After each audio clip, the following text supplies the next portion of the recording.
System मध्ये राहणारे नागरिक आहेत, हा देखील परिसर आहे, बाजारपेठ आहेत, काही ठिकाणी हॉटेल व्यावसायिक आहेत आणि टुरिझम एका बाजूला कसं व्यवस्थित राहील, इथल्या टुरिस्ट पॉइंट जे आहेत ते आपल्याला कसे डेव्हलप करता येईल तो विचार करतोय. परंतु बाहेरचे नागरिक येत असताना स्थानिक नागरिक ग्रामस्थ हे देखील सुरक्षित राहिले पाहिजे, त्यांना रोजगार मिळाला पाहिजे, तिथल्या नागरिकांना मूलभूत सुविधा नगर परिषदेच्या माध्यमातून मिळाल्या पाहिजे. हाच उद्देश घेऊन या भागातील आज आम्ही पाणीचा दौरा करतोय.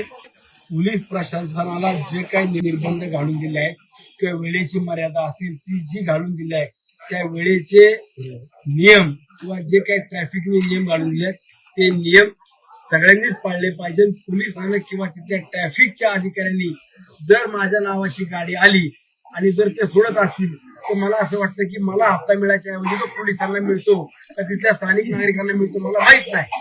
मला एकच सांगायचंय, कायदा सर्वांना समान आहे.